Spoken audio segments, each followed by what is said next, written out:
our mother. India is an example of unity in diversity. India exemplifies this through the coexistence of numerous languages within a shared geographic span, bound by common linguistic traits.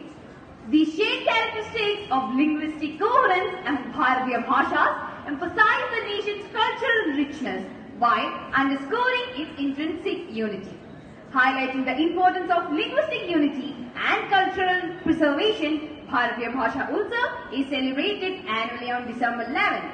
This event commemorates the birth anniversary of Sri Subramanya Bharati ji, also known as Mahakavi Bharati, a revered Tamil poet, polyglot, writer, journalist and significant figure in India's independence movement.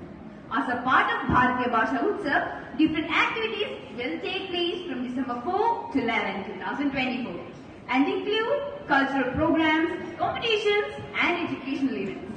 Now, I invite Nandita of class 11 to tell us more about Mahakavi Subramanya Bharati ji.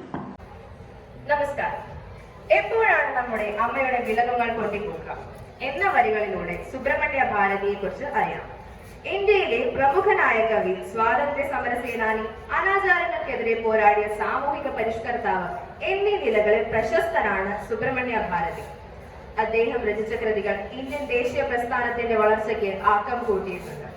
രാഷ്ട്രീയം, മതം, സാമൂഹികം എന്നിങ്ങനെ നിരവധി വിഷയങ്ങളിൽ ഭാരതി കൃതികൾ രചിച്ചിട്ടുണ്ട്.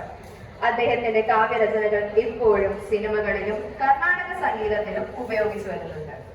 തമിഴ്നാട്ടിലെ എട്ടയപുരത്തിൽ ജനിച്ചു. ചിന്നസ്വാമി സുബ്രഹ്മണ്യ അയ്യരും ലക്ഷ്മി അമ്മാളുമാണ് മാതാപിതാക്കൾ. മകൻ ഒരു എഞ്ചിനീയർ ആവണമെന്നതായിരുന്നു പിതാവ് ചിന്നസ്വാമി സുബ്രഹ്മണ്യ അയ്യരുടെ ആഗ്രഹം. 7-ാം വയസ്സിൽ തന്നെ കവിതകൾ രചിക്കാൻ തുടങ്ങി.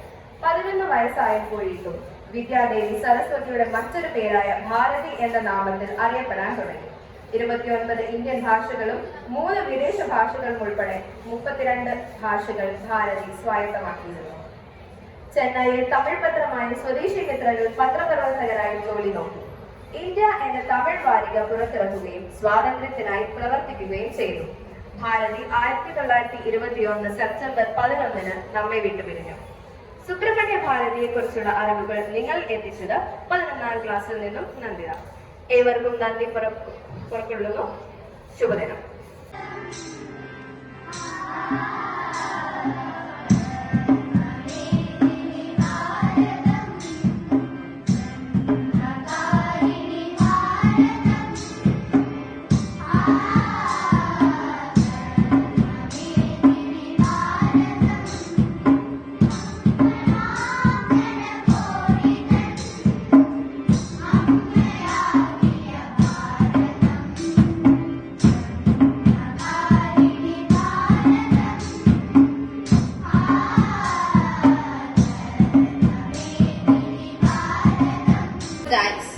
I wandered lonely as a cloud that floats on high o'er valleys and hills, when all at once I saw a crowd, a host of golden daffodils.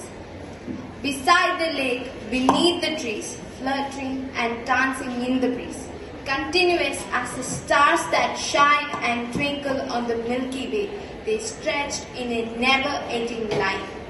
Along the margin of a bay, 10,000 saw I at a glance, tossing their heads in a sprightly dance. The waves beside them danced, but they outdid the sparkling waves in glee. A poet could not be but gay in such a jocund company. I gazed and gazed, but little thought what wealth the show to me had brought. For oft when on my couch I lie, in vacant or in pensive mood, they flash upon that inward eye, which is the bliss of solitude. And then my heart with pleasure fills and dances with the daffodils.